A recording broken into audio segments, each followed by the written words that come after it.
Now to begin with what I'm to talk on, so the text is by Arya Nagarjuna. He's the author of the text, the fundamental wisdom of the middle way. And chapter 4, it is the very title of the chapter 4 is examining the Four Noble Truths, right? And some of you might think that, oh, every time I've been hearing about Four Noble Truths, Four Noble Truths, Four Noble Truths, you know? And some of you might be thinking, oh, we hope he speaks something different this time, right? Again, Four Noble Truths, right? So, but the title is not just Four Noble Truths, examining the Four Noble Truths, right? Examining the Four Noble Truths. So this, if you could read the synopsis that is distributed to you. So basically this synopsis I wrote, you know, on the Four Noble Truths, not the Four Noble, sorry, the chapter 24 on examining the Four Noble Truths. This I wrote for the Somaya University International Conference, you know. So there I made I did the presentation of this, and then they asked me to write a synopsis, so I did that. So from this synopsis, if you have read it earlier, then you should have known as to what is this all about. It's not just, you know, always the truth of suffering, the truth of suffering in 3 parts. It's not like that, right? It's very different. It's not really all the Four Noble Truths. It is examining the ultimate nature of the Four Noble Truths, you know. So this is something very different take or different approach. It's not really talking about the Four Noble Truths. Anyway, you come to know about it the next 3-4 sessions. So now, in order to give a kind of background to this, I like to, you know, quote the Buddha in his Dhammapada. He says, all phenomena are of the nature of mind. Mind is the chief and precedes them all. If with an impure mind a person speaks or acts, suffering follows him like the cart that follows the horse. Right. So from this we see that the Buddha is indicating, you know, he's indicating that finally it is the mind, our own mind, which determines whether you're happy or whether you're unhappy, or whether you are, you know, always under depression, or whether you are, you know, so prone to fear, you know, so prone to suspicion, or, you know, always very jolly or happy. So everything, you know, your interaction with other people, your dealing with yourself, they're all determined by the outlook of your own mind. It is the mind which finally determines who you are and what state of happiness, what state of suffering that you are enduring. So it is the mind which determines. So which means that, you know, we are not supposed to, from this perspective, from what the Buddha said, and through our own personal experience, we see that, you know, but there's nothing to point to outside and blame for our suffering. Of course, you know, if I welcome questions, you would have barrages of questions, you know, like, you know, oh, somebody came to abuse me, is that not his fault, like that. There are so many questions. But, you know, first of all, give a time, you know, give a time for yourself, and then see to what, you know, the Buddha has to say, and see to what, you know, whether what the Buddha said makes sense. Instead of following it blindly, just see whether it makes sense, right? Okay. The Buddha says that it is finally your own mind, you know, which determines who you are, or whether you are happy, or whether you are 20% happy, or 80% suffering, or whether you are 50% happy, 50% suffering, or you are 100% happy and 0% suffering, or you are 100% suffering, 0% happiness. It's just your mind which determines that. So this is how, this is what for the Buddha appeared on this earth. Right. Okay. Now, then, just as the Buddha is surveying the entire universe out of compassion to see how the beings, they exist. And then he saw that the beings he feels so affectionate towards, all sentient beings, they are suffering terribly. They are suffering terribly. And the Buddha, not that he has invented, but he has discovered the fact that all the suffering the sentient beings are enduring, it is because of their own mental state, the mental state. And then he went on to discover further that finally it is, among the mental states, finally it is the ignorance which is to be pointed to as the final culprit for all these problems. Your problem, my problem, your parents' problem, your neighbor's problem, America's problem, India's problem, Pakistan's problem, and the dog's problem, mosquito's problem, all these problems, somehow they are, underlying all these problems is this ignorance. And he puts it so beautifully. He puts it so beautifully. He says,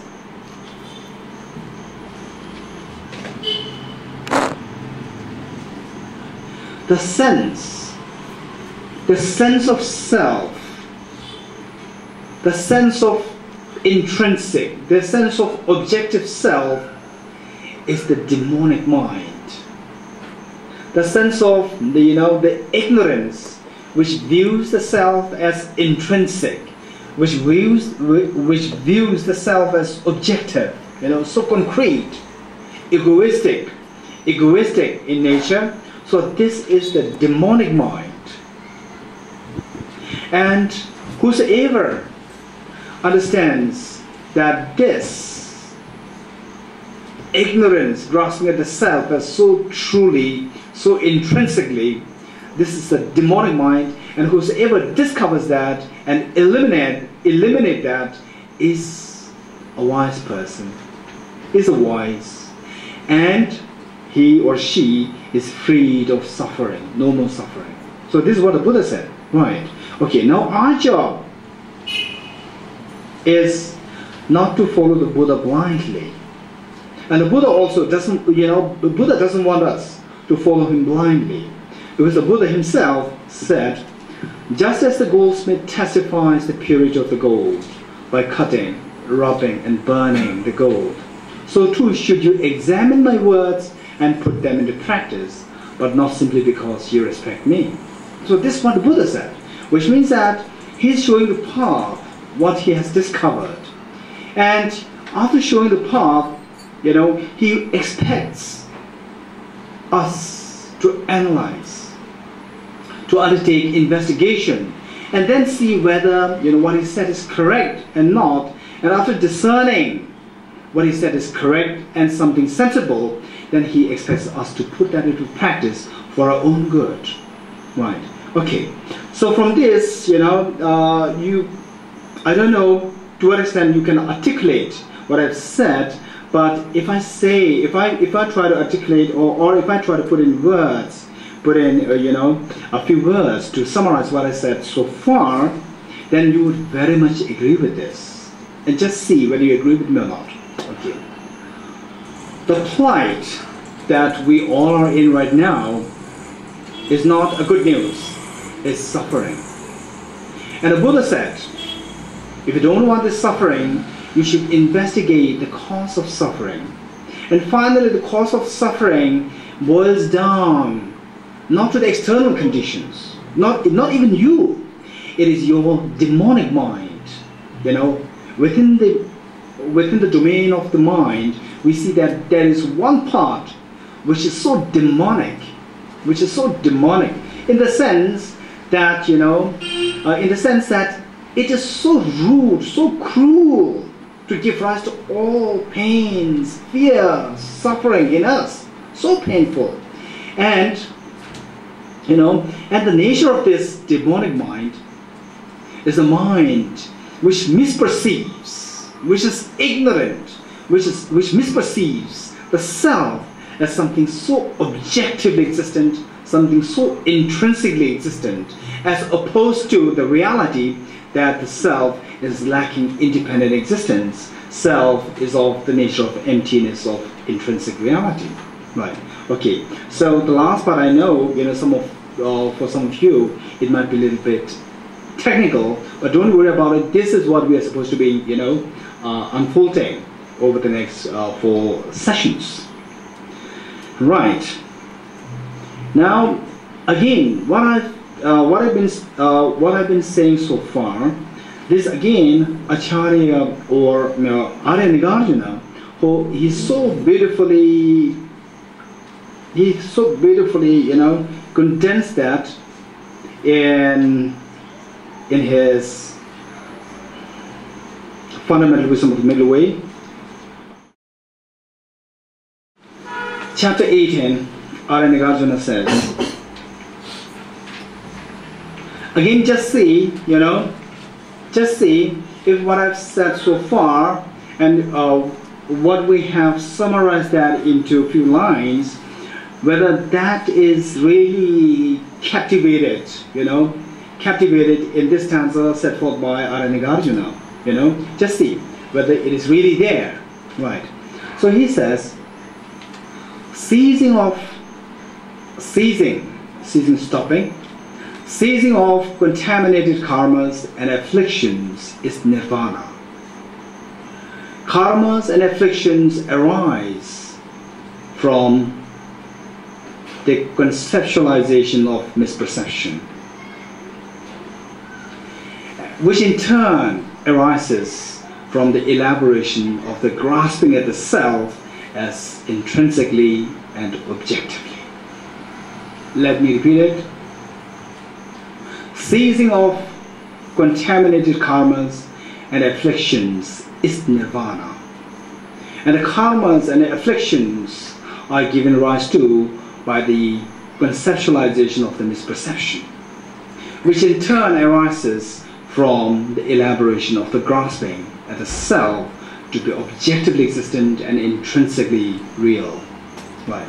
Okay. So now, I'm sure, particularly those people who are so particular about all these words, you know, you might be wondering what I truly mean by intrinsic reality, what I truly mean by objective reality. Right. So this, don't worry, this is the theme of what we are going to, you know, cover the 4 sessions that we're going to do. So, before I go any further, I'd like to see, you know, if you could point out from the last stanza which I cited from Arya Nagarjuna's text, how many points are there? How many points are there, you know, which can be picked up in the form of, you know, in the form of causation, in the form of causal relationship. For example, I said that ceasing of afflictions of the contaminated karmas and afflictions is nirvana. Right. So this is the first the premise. Now the next line says that contaminated karmas and afflictions arise from conceptual misperception. Right. So we see that here, you know, some points are implicit, some points are explicit, which means that some points, you know, you can infer from what is explicitly mentioned there, which is not found explicitly mentioned, but you can infer from what is explicitly mentioned there. Right. So for example, I speak about, you know, the contaminated karmas and afflictions are given rise to by the conceptual misperception. So here we have what? Contaminated karmas. Also we have what? Afflictions. And also we have what? Conceptual misperception. And then the next line says that which in turn is given rise to by the elaboration of grasping at the self to be intrinsic and to be objectively existent. Right. So what next? What next point do you find from this line? conceptual misperception, we have already counted that. Okay. Then which in turn arises, which in turn is, which in turn arises from the elaboration. The elaboration of what? There are so many kinds of elaboration. Elaboration of grasping itself to be objectively existent and intrinsically existent, or intrinsically real. Right. So now we have, from the what we see from the explicit version of this. Number one is contaminated karma. Number two is afflictions. Number three is conceptual misperception. Number four is elaboration of the grasping at the self to be intrinsic and objectively existent. And one is implicit, which is, what is the first line? Anyone? Ceasing of contaminated karmas and afflictions is nirvana. So what is the opposite of nirvana? Samsara. So samsara is implicit, right? So nirvana is what is said explicitly, and implicitly you understand samsara, the opposite of nirvana, right? So now we have how many points? 5. So samsara is the state that we are in now, right? So this is what we dislike. In fact, yesterday I went to see a friend of mine, and just as each one of us had undergone, have undergone through all the turmoils, the challenges of life, he also had a very painful life. While he is materially, financially well off, still he has undergone through so much pains in his life. And he said that when we were talking about, the former and the later lives and so forth, he says, oh, next time I'm surely not going to come back in samsara. It's so painful. This is what he said. Exactly. He's very true. But I don't know to what extent he is, he's right in terms of making the decision that, oh, next life I'm not going to come back in samsara. I don't know to what extent it is easy, right, to do that. Anyway, so he's really repulsive. He feels a repulsion to samsaric life. So this is not just him. In true sense, we all are in the same thing, We all have all pains, all one form or the other form of, one or the other form of pains in samsara. So this is samsara, number one. So what is this samsara giving rise to? Because the Buddha, his approach is not that, oh, you do this, you do that. His approach, is very realistic. Just as I cited from the beginning, that just as a goldsmith testifies the purity of the gold by cutting, rubbing, and burning the gold, so too should you examine my words and put them into practice, but not because you respect me. Right. So this is what he's very strongly, made the statement.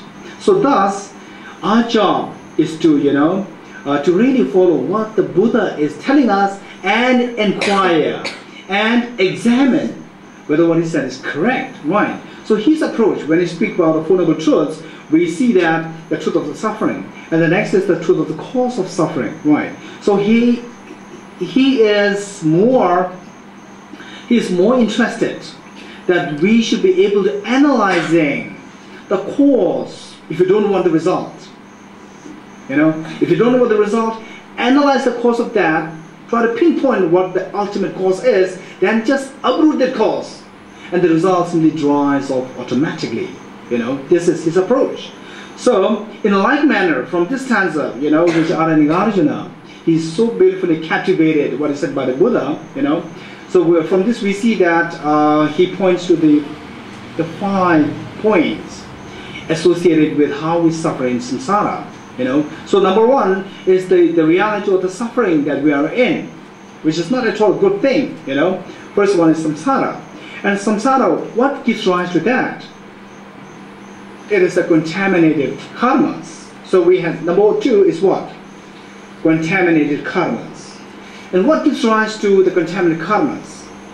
Afflictions, mental negative emotions, mental afflictions. Number 3. What gives rise to, and anyone, what does it mean by afflictions?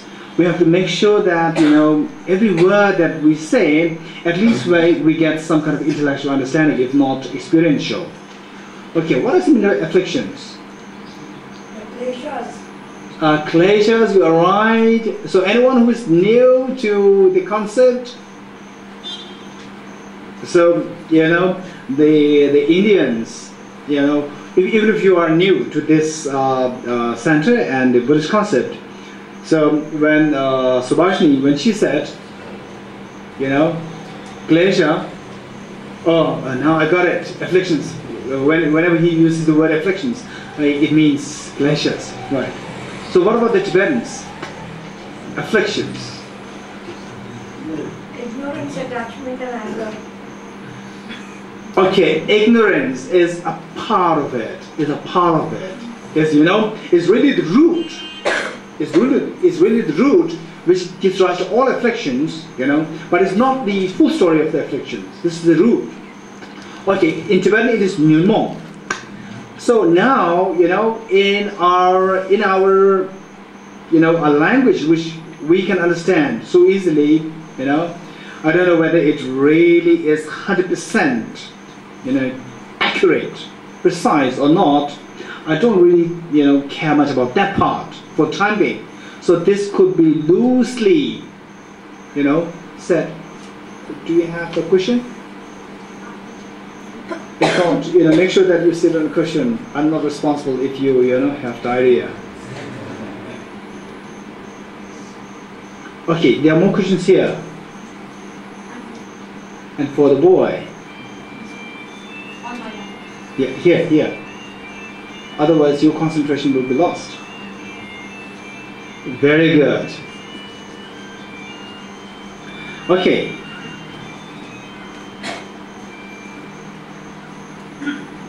Afflictions. In a loose sense, we can define it as a mental factor. Again, you know, you can ask me, what does it mean by mental factor? Right. And for the time being, just keep in mind as to what I'm saying. A mental factor, the presence of which disturbs your peace of mind. A mental factor, the presence of which within you disturbs your peace of mind. Right. What does it mean by mental factor now? Right. Okay. Don't worry too much about it for the time being. Just take it as a mental state. But I don't want to use the mental state because there's a technical problem. Right. So which you have to learn later, the primary mind and the mental factors. Right. Okay. Simply to give you a picture, you know. So your job for the time being to understand what afflictions mean, simply, you know, to put it very technically, you say is, you know, mental factor, the presence of which, you know, within you disturbs your peace of mind. Okay. That is what, out of the 5 points, which, number what? 1, 2, 3, 4, 5, 6. Afflictions. Are you sure? Number 1 is samsara. Number 2 is contaminant karmas. Number 3, okay. Number 3 is afflictions, right. Now what next?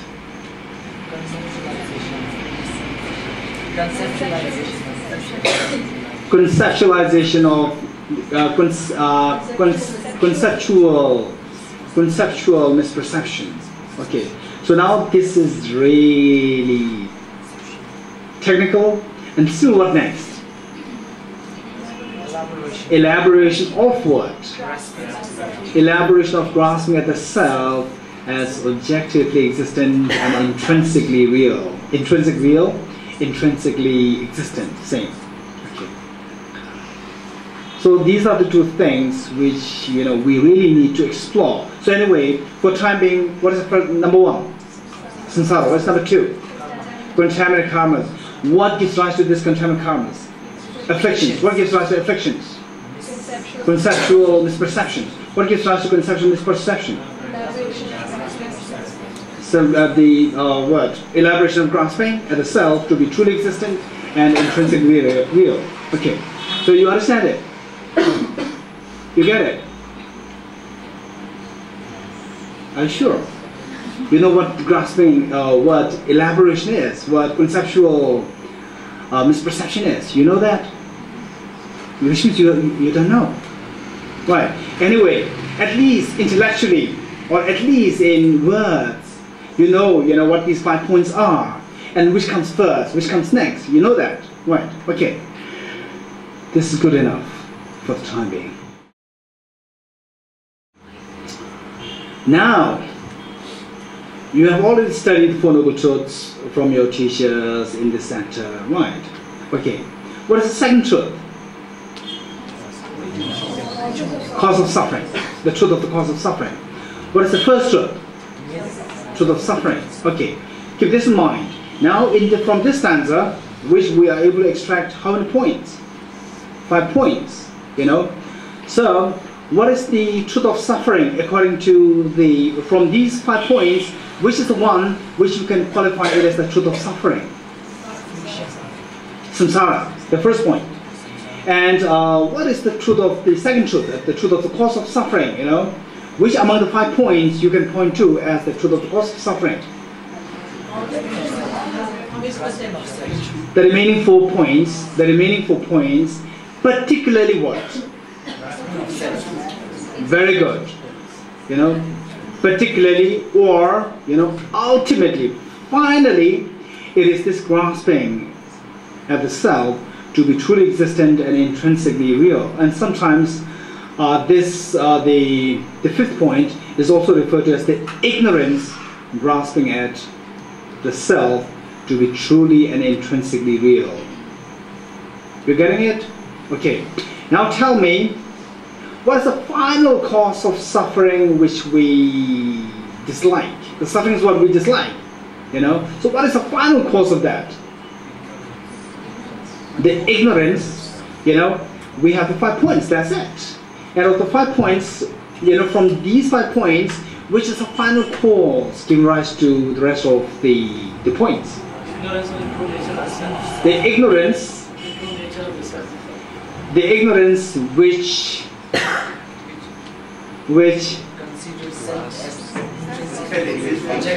considers or which misperceives or which distorts, or what did you say, which distorts the true nature of the self.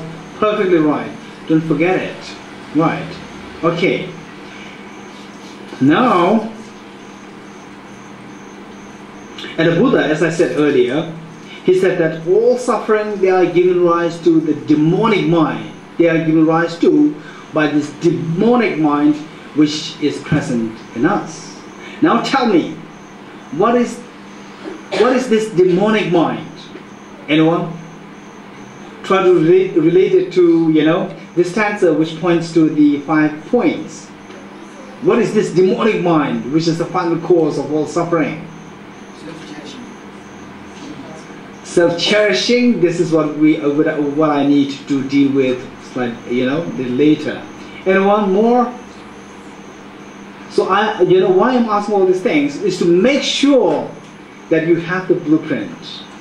Once you have that, then we can go ahead with constructing the building. The misperceptions. Misperceptions. Out of the 5 points, which do you think you can point to as the demonic mind?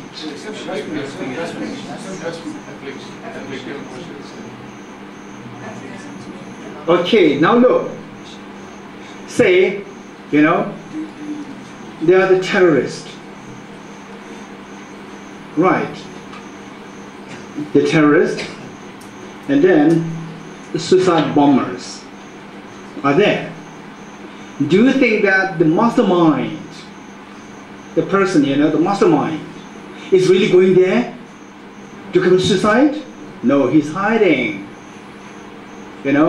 Actually, if you come to know, so the people, they simply try to focus or, try to blame this suicide bomber, saying that how cruel, forgetting the mastermind behind this person.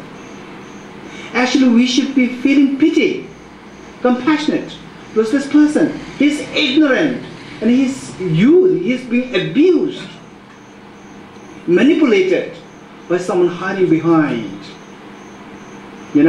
So if you come to know, if you come to sense, if you come to know about these two, people, to whom would you feel more angry? Mastermind. Why? Because he's the one who encourages or manipulates this person, and then he is, asked to give his life, which is the most cherished object that he has.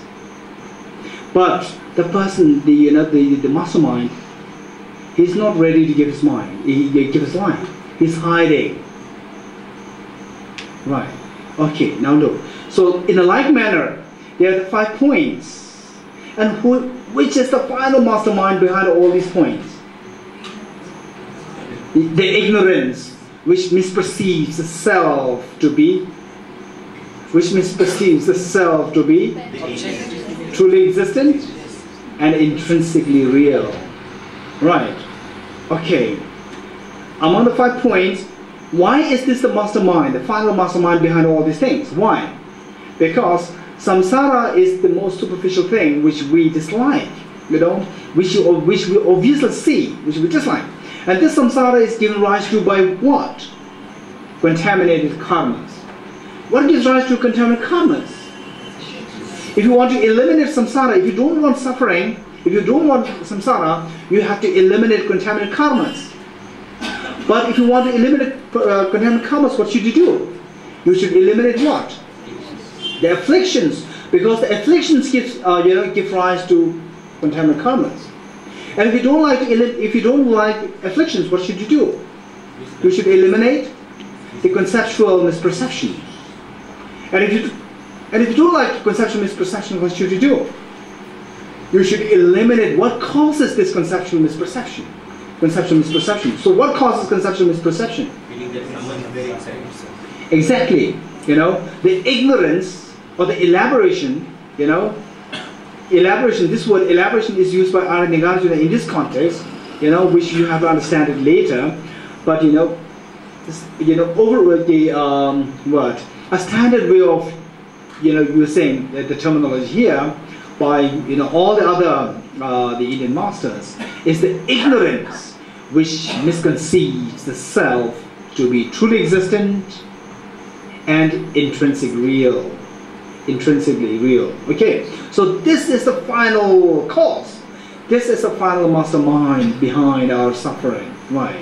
So this is what the Buddha refers to when he said the demonic mind, the demon.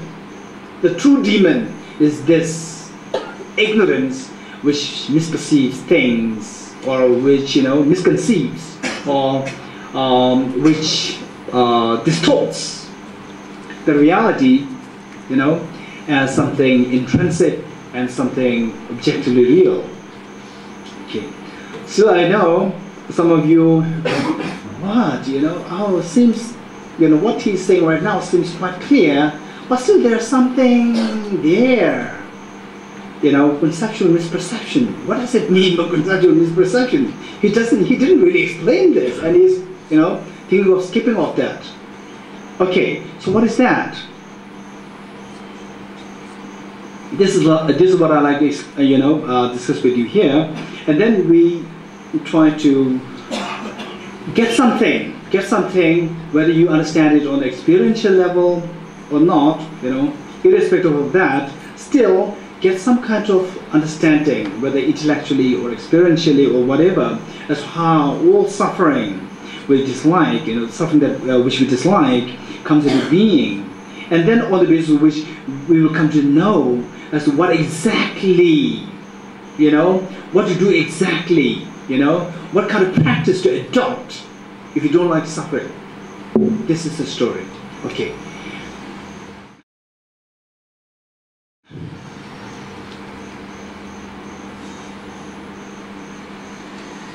Okay,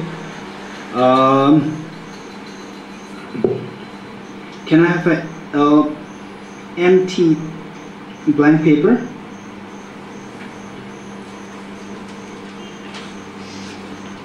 Okay, I have.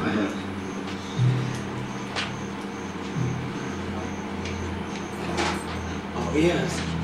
Oh, okay, just a blank paper is fine. Yeah. Just one blank paper.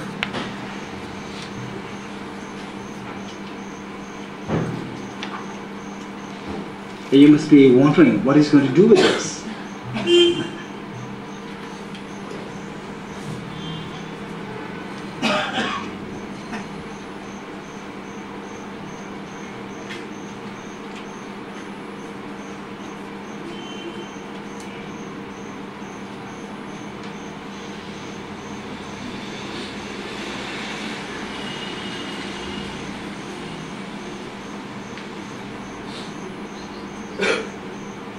Okay, do you see what's there? Do you see what's there? This is pizza. Okay, so what is in my hand? A drawing of a pizza. Right. You look at it, you must be very hungry. Right. You look at it, oh, there's a real pizza there. Right. Is there a pizza or not? There's no pizza. Imagine you are seeing a pizza. Right. Number one. Do you think that all pizzas are so tasty? Not necessarily. You know, some are so, what? Some are very delicious, where some are not. You eat it and it's very nasty. Right. Okay. Then, so what is really there in my hand? A drawing pizza. A drawing of a pizza. Not real pizza is there. Imagine you are seeing a pizza. Is this valid or invalid? This is invalid. Number one. Okay, I'm not going to give any label to it. Anyway, number one. What's number one? Seeing a pizza in my hand while there in reality there's what? A drawing of a pizza. Okay, so number one is what? Seeing a pizza, real pizza, number one. Number two, not only that you are seeing a pizza, you are seeing a delicious pizza. Number two, seeing a delicious pizza, what happens? You are hungry. It so happens that you are very hungry. What happens? Your mind is attracted towards it. Number three, and somebody says that, oh, Geshe, please give this to me and not to him. What will happen? There's anger coming in you. And if the person, you're really terribly hungry, and the person snatches this away, then you might end up fist fight. And the policeman comes, arrest you, put you in prison, and end up receiving beatings. Okay, how many points necessary? Number one, what? While there is just a drawing of a pizza, you start seeing a real pizza, number one. Then what next? Not only that you see a pizza, you see what? A delicious pizza. The pizza is a very delicious one, number two. What number three? Your mind is drawn towards it, wanting to have it. Number three. What is number four? Someone else snatches away, you end up in fist fight. Number four. With a fist fight, what happens? You end up in prison receiving beatings. Number five. Right. Okay. What Arya and Nagarjuna pointed to the 5 points, you can correlate them exactly here in that sense. Okay. With this, you know, the problem creator, this painting which I, you know, this drawing which I started with, you know, is it that my hand is really empty? Nothing in my hand, or there is something? There is something. You know, seeing something in my hand, is it wrong or that is right? That is right. There is nothing wrong in it. Now, when does the wrong start? Seeing a real pizza there. This is what begins all the problems, ending up in prison, receiving beatings. You know, it all starts from this. seeing a real pizza. Right. Now look, the self. I wish I do, the PowerPoint presentation. Unfortunately, even now, I'm not ready for that. Okay, so imagine I'm doing PowerPoint presentation. Right. So to my right hand, imagine we have the 5 points what the Arya Nagarjuna, set forth, which he was trying to formulate, or which he's trying to gather together, what the Buddha point to as to how suffering comes into being. Right. The 5 points. What's point number 1? Samsara, or suffering. What is point number 2? Okay, now you have all these points, right? I'm pretty sure that you have it by now. Okay. The 5 points. So here, what's point number 1? Seeing a pizza, good. What's point number 2? Seeing this pizza as so delicious, number 2. What's point number 3? Wanting it, craving. Your mind being attracted. What's number 4? End up in fist fight. What is number 5? In prison, receiving beatings. Right. Okay. Is it something pleasurable experience? No, you don't want that. This is suffering. If you don't want this receiving, if you don't want to receive this beating, what should you have done? You should have stopped the fist fight. If you don't want to engage in that particular fist fight, what should you have done? You should have stopped that craving towards, the pizza. To stop that craving for the pizza, what should you have done? You should not have exaggerated that this pizza is something so delicious. If you don't want to have this, what should you have done? You should not have seen a pizza there in this, to begin with. Instead, what should you see? You should see a drawing of a pizza, that's it. Right from the beginning, from the start, if you have just seen a drawing of a pizza, all these problems wouldn't have arisen. So who's the final culprit of you having to go to prison and the policemen and all these people, they're beating you, So what is the final culprit? It is the policeman who is, responsible for your problem. It is your, something inside. What is that? It is what sees just a drawing of a pizza for a real pizza. This is the ignorance. This is the demonic mind. Right. Okay, now, to freshen you up, here, to the right side, what's the first point? Samsara. To the left side, what's the first point? Receiving beatings in the prison. Okay, these two are equated. Right. Now, what gives rise to samsara here? Contaminated karmas. What gives rise to this beating? The fist fight. Equate these two. Fist fight is action. Karma is nothing but action. And this fist fight is something so nice to do, or something so bad to do. This is contaminated. Contaminated action of fighting. So, contaminated action versus, in example 1, versus what? The fist fight. And what the third one here? Afflictions. What is here? Craving. Craving is affliction. You have a craving coming in you. What is the definition of affliction that I've given you earlier? A mental factor or a mental state, the presence of which within you disturbs your peace of mind, which steals away your peace of mind. When there's excessive craving coming in you, is this really pleasurable? Is this something so nice?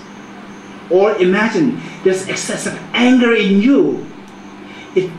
It seems as though like it is giving you strength. But do you really feel so happy to have anger?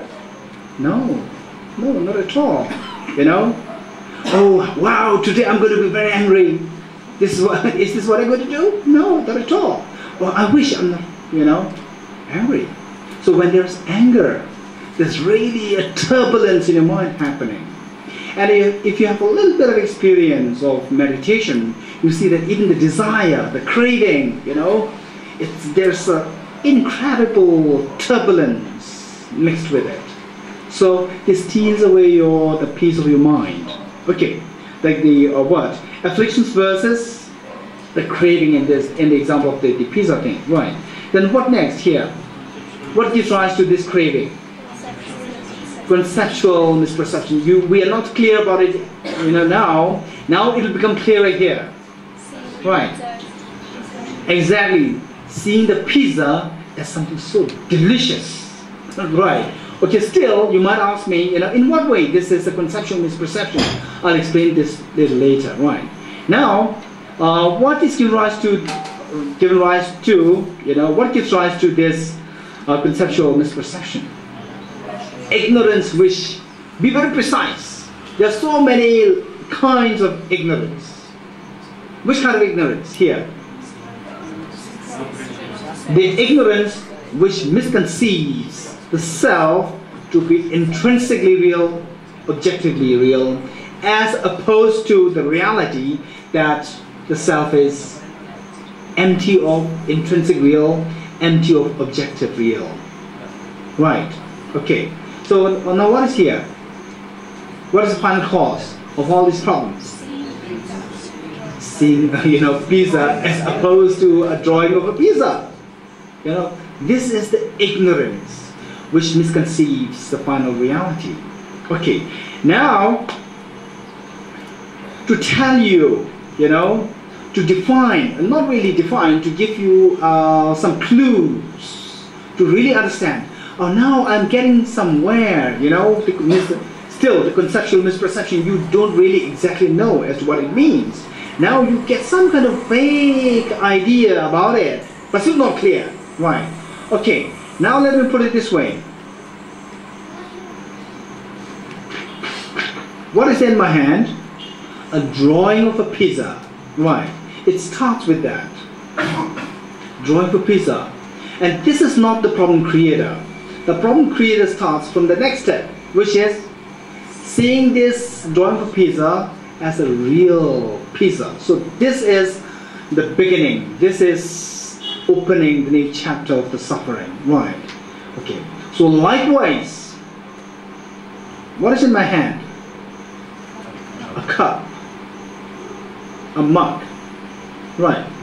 Is this right or is this wrong? Is there really a cup in my hand, or you are just hallucinating?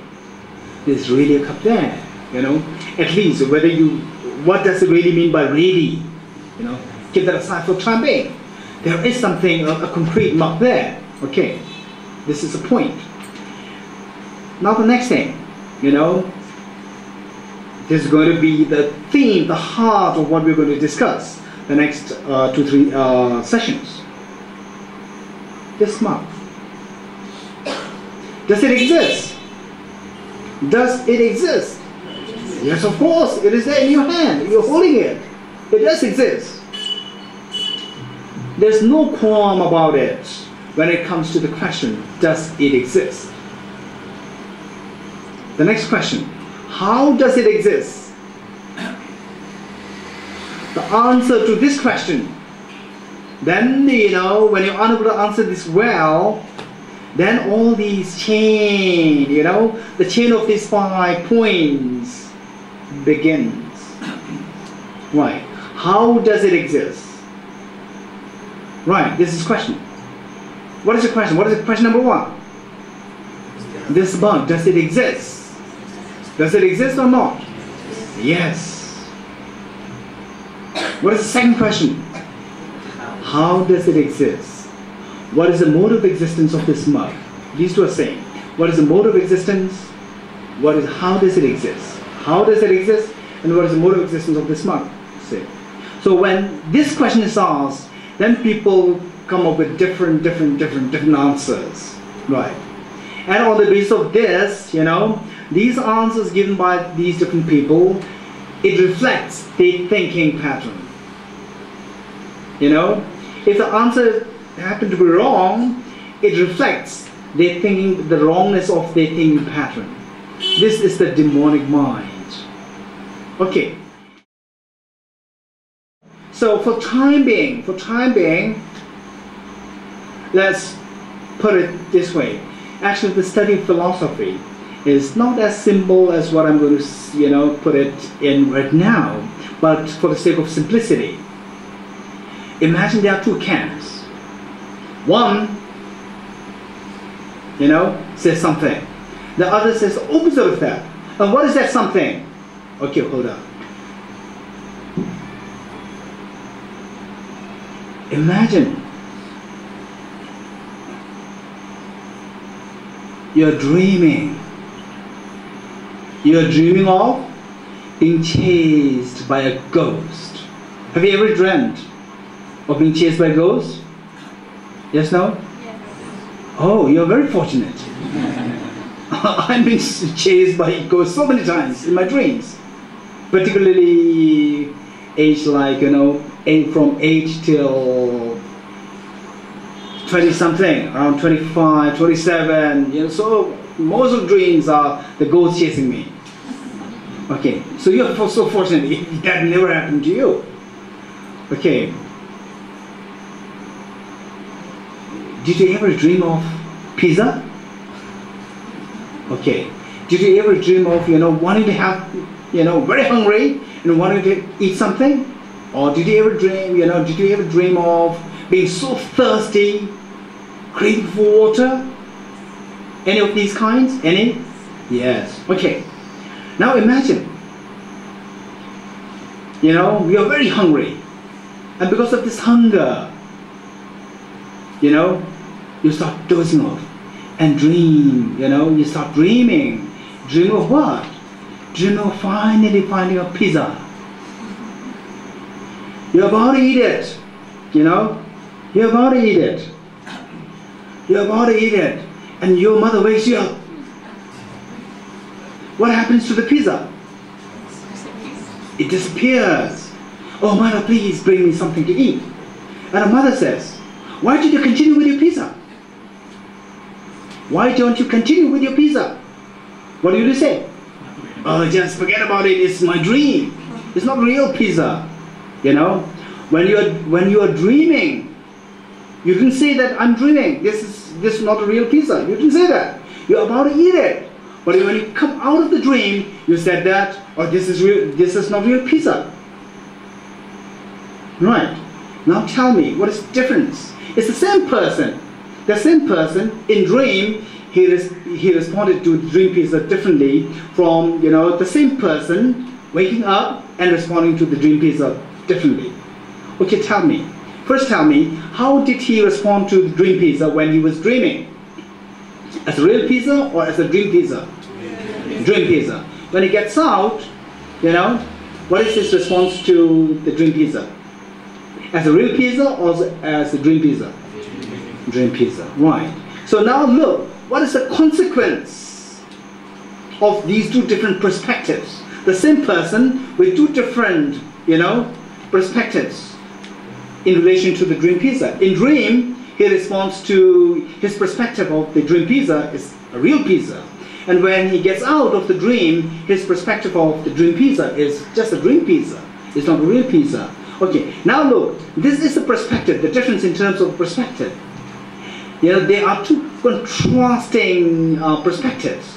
Now, what is the consequence in terms of on the emotional level in this person? The same person, on the emotional level, what is the consequence? What is the consequence of the two different perspectives? In the dream, because of seeing that as real pizza, what is his emotional reaction to it? Craving towards it. Right. And when getting out of the dream, he sees it as a dream pizza. It's not a real pizza. Is there the craving towards it? Craving dissolves. The craving which earlier which was there in him earlier dissolved as soon as he sees the reality of this dream pizza. Seeing that it is not a real pizza. It is a dream pizza. Right. Okay. Now look. This mug. Is this, okay, tell me before I continue with this, taking with the mug, tell me, What is the difference between a dream pizza and a real pizza? Quick. It depends whether you are in dream or awake.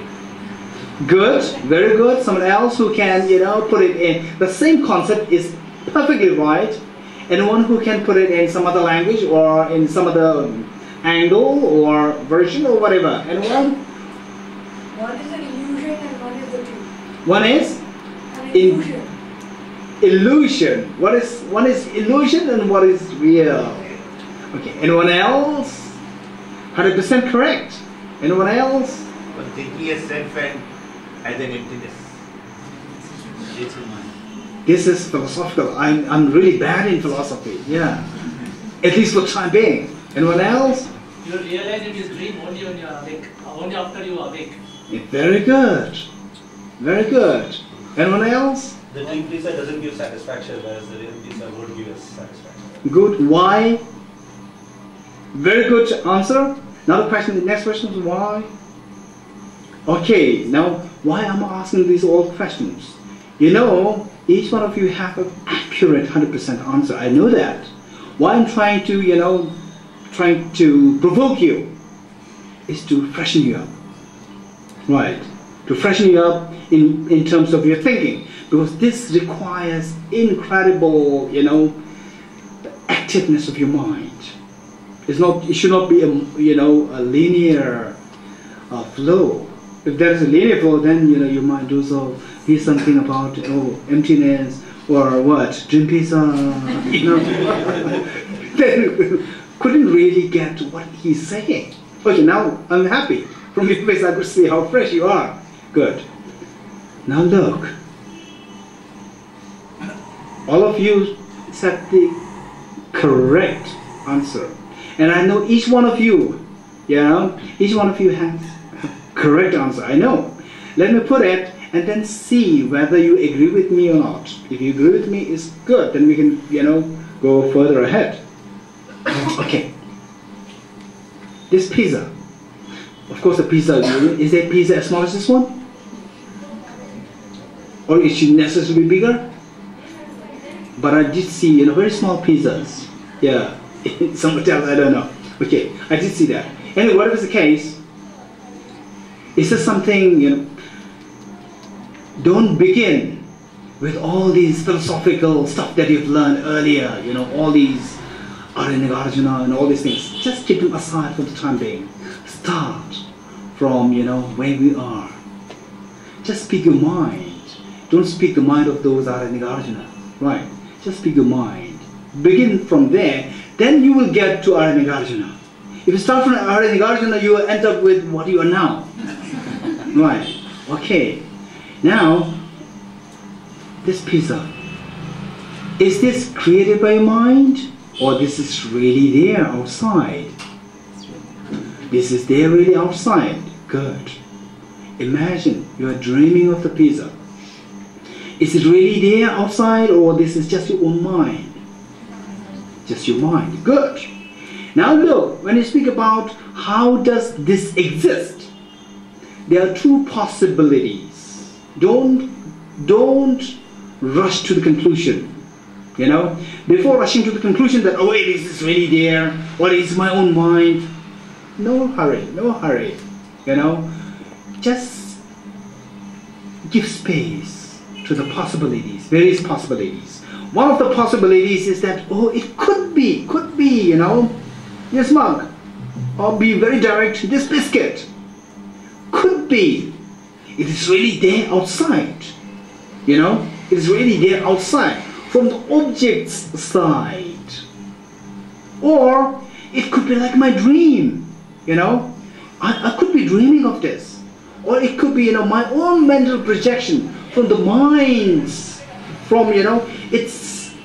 it comes to existence by the power of my mind. The dream pizza comes into being by the power of the dream, not by the power of the dream pizza itself. So there are two possibilities. One is from the object side, existing by the power of the object. The another possibility is like the dream pizza, it exists by the power of the mind. You getting it? Okay. let me, I know this is a little bit philosophical. This is what we really need to break the wall. Tell me, the dream pizza. Imagine you are dreaming. We're all dreaming of the dream pizza. The dream pizza, does it exist or not? Dependent on the dream. Okay. Okay. The dream pizza, does it exist? I asked this question and there are variations of answers. There are diversions of answers. Diversity and divergence. Let me articulate this point more and then you will get a clue. The dream pizza, does it exist as the real pizza? No. Everyone agrees with it. Does it exist as a dream pizza? Yes. Right. Dream pizza. Now back to the main question. The dream pizza. I'm not asking whether it exists as a dream pizza or whether it exists as a real pizza. I'm not asking this. I'm asking the dream pizza. Does it exist? Yes. Yes. It does exist, but it does not exist from the object side. It exists by the part of the mind. You getting it? Okay. Now, what is the next point tomorrow? Questions? Questions? This is the same mind which perceives one time in a dream as a dream is that. When you wake up, the same mind, it perceives that as a dream is a dream. Yeah. It perceives as a dream, it's not real. Yeah. The same mind, like it acts in two modes. Yes. So the question is, it is the same person. The same person, at one point in time, he was dreaming. And later, at a later stage, he is coming out of the dream. So it is the same person and the same mind. But in reality, it is not, or we can put it this way. In reality, the same mind, when affected, when influenced by the dream, it gets diluted. When it comes out of the dream, the same mind, it is freed from the delusion of the dream. So it sees the dream pizza as a dream pizza and not as a real pizza. So it is out of the state of delusion, the same mind, right? So likewise, it's a very interesting point. Thank you. Likewise, the same mind that we have, when it is under the delusion of this demonic mind, we are samsaric beings. The same mind, each one of us, our mind, when it is freed from this demonic mind, we are arahats, or we are, liberated beings. We are enlightened beings. Very interesting. Thank you. Okay, next question. Yes, please. There was one question I think Geshe asked that. He said, in a dream he felt like a butterfly. Yes. In a dream he felt like a butterfly, but when he was awake, he said he was a human being. So now he asked himself a question, am I a human being dreaming as a butterfly, or actually I'm a butterfly dreaming to be a human being? That's interesting, yeah. So if you go at a higher level, both of them do not exist. So what's the answer? How do you? So still, if you say both are not exist, you have already made a conclusion. No, I'm just saying. You have already made a conclusion. So the thing is that study further about this. And now, so therefore, this being quite a technical part, I stopped it exactly there, Objective existence versus subjective existence. There are two possibilities. The ordinary people, they see things as objectively existent, nothing to do with the mind, Whereas Arya Nagarjuna, chapter 24, he's arguing against the ordinary people's perception, this demonic perception, saying that you are mistaken, you are deluded. There is no objective existence. is 100% subjective existence. And then there are other schools, there are other, philosophers who say that, oh, Arya Nagarjuna, you are going too extreme, too much. 50% objective, 50% subjective. And some say, oh, this also, not really the case. The case is that everything is just your mind, and your mind truly exists. So there are all different versions, There are all different versions. So let's explore. Next question. Yes. In fact, you answered it partly when you said subjective and objective, because I would have thought that the self is something subjective, which we perceive as subjective. For somebody else it may be objective, but for us it's subjective. In what way? So how do you say that this is subjective? Just let us know, Because you have a particular perception of yourself. Absolutely. And also that perception,